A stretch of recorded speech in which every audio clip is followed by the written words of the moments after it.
Assalamualaikum warahmatullahi wabarakatuh. Alhamdulillah wassalatu wassalamu ala Rasulillah wa ala alihi wa sahbihi wa mawalah. Subhanaka la ilma lana illa ma 'allamtana innaka antal alimul hakim. Sadaqallahul azim. Saudara-saudaraku rahimani wa rahimakumullah, malam hari ini saya ingin bersilaturahim dengan saudara-saudaraku semua, cerita tentang sufisme dalam Islam. Di Islam ada cara pendekatan taqarruban ila Allah dengan berzikir, berdoa, dengan aneka macam amalan-amalan untuk taqarrub, mendekat kepada Allah Subhanahu wa taala. Para pemuka zikir, para pemuka tasawuf, ya, dikatakan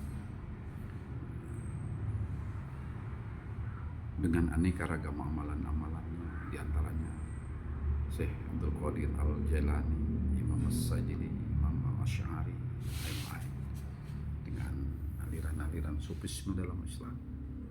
Ya. Ada juga yang melantunkan doa-doa dan pujian kepada baginda Rasulullah sebagaimana dilukiskan oleh Al-Busiri dalam qasidah Burdahnya. Adalah sebuah puasa, perjuangan untuk taqarrub ila Allah, ma'rifatullah, mendekatkan diri pada Allah dengan makrifat kepadanya. Al-Busiri melukiskan keindahan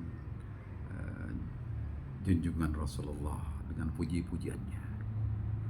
Maulaya salli wa sallim daiman abada ala habibika khairil ulimi. Ya, maaf kalau ada salah ya. Jadi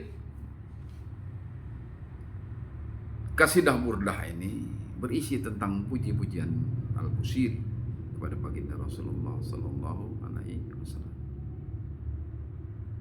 Ada lagi Tuan Syekh Abdul Qadir Jailani dengan manakibnya, ya, mengajak kita untuk beristighfar, membersihkan hati kita, membaca kalamullah, membaca kalimat tauhid la ilaha illallah, berzikir, menutup manakibnya dengan doa yang sangat terkenal.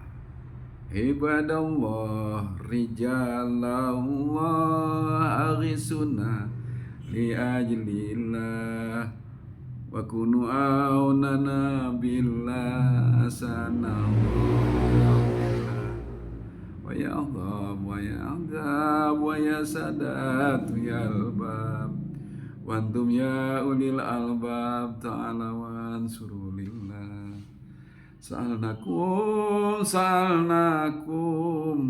walijul farajaunakum fi amrin qasadnakum wasuddu azmakum billah wa ya rabbi bisadati taqokli syarati asadati bisyarati wa yasbuhatuna lillah bikasbil hazbilan aini, dan seterusnya. Ini adalah sebuah keindahan mengisi hari-hari kehidupan kita, hati kita. Saudara-saudaraku rahimani wa rahimakumullah, bicara tentang bagaimana mengisi hati. Rupanya Imam Asy-Syafi'i tidak kalah dengan generasi sebelum Imam Ibnu Athaillah mengarang kitab Hikam. Rupanya Imam Syafi'i punya Al-Hikam Imam Syafi'i. Di dalam Al-Hikam Imam Syafi'i mengatakan,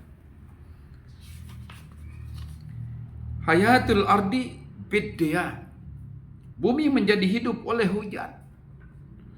Tanpa hujan, tanpa air, maka bumi akan kering, kerontang, gersang, tidak ada kehidupan.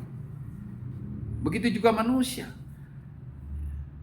Kehidupan manusia akan kering kerontang. tanpa agama, tanpa jiwa dan hati yang condong pada agama. Wahayatun nufus bil himam, kata Imam Syafi'i, jiwa menjadi hidup oleh tekad kita. Kita diberi jiwa oleh Allah. Jiwa raga kita harus kita sirami dengan makanan, minuman. Ya. Jiwa kita harus kita hidupkan dengan tekad membara, akhirah, semangat untuk mencari ilmu, mengamalkan ilmu, berderma di jalan Allah dengan aneka macam amal kebajikan. Wahayatul qulub, kata Imam Syafi'i, bil hikam, hati menjadi hidup oleh hikmah. Kita harus menghidupkan hati kita dengan aneka macam hikmah kehidupan, antara lain dengan cara berzikir, mendekatkan diri kepada Allah, sehingga tidak ayal manakib Tuan Syekh Abdul Qadir Jailani begitu digandrungi oleh karangan Ahlus Sunnah wal Jamaah, karena mengisi oase kehidupan kita, sati sanubari kita yang kurang timbul setelah kita membaca manakib ketenangan dalam jiwa, bahwa segala sesuatu adalah dari Allah. Allah yang akan memberi kita jalan untuk kehidupan kita. Ketika kita membaca doa manakib tadi, ibadah Allah, itu adalah bagaimana kita bermohon kepada Allah dengan meminta pertolongan kepada wali Allah sebagai orang-orang yang disayangi oleh Allah karena kewaliannya, karena karomahnya. Dalam Islam boleh kita bergantung, memohon kepada Allah melalui para wali Allah, melalui Rasulullah. Kita minta tetap kepada Allah. Ini bukan syirik, bukan musyrik. Minta kepada Allah dengan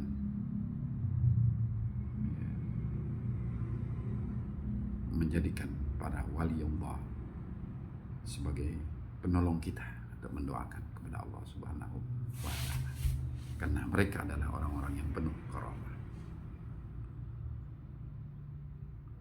Jadi selagi muda, saya ajak anak-anak muda untuk belajar ilmu, belajar isi hati kita, jiwa kita dengan banyak perbendaharaan untuk zikir sebagai pengalaman yang cukup penting.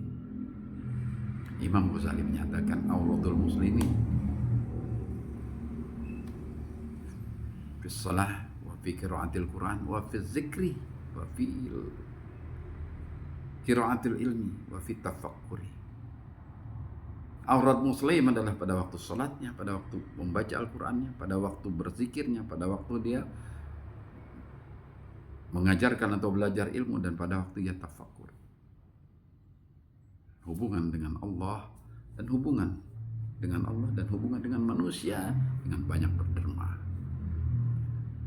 Orang-orang yang rajin menjalankan zikir, rajin menimba ilmu, rajin mengamalkan segala amalan-amalan yang menenteramkan hati, adalah orang yang sungguh akan memperoleh kebahagiaan. Hidupnya penuh ketenangan, semua digantungkan kepada Allah. Ia berusaha dengan sungguh-sungguh. Kemuliaan manusia tergantung pada dua hal, kepada ilmunya dan pada harta kekayaannya. Harta kekayaannya terdiri dari dua hal, harta kekayaan berupa ilmu yang tinggi dan harta kekayaan berupa materi yang cukup. Orang yang punya ilmu yang tinggi adalah orang yang memang mempunyai derajat. Yarfa'illahu allazina amanu minkum wallazina utul ilma darajat.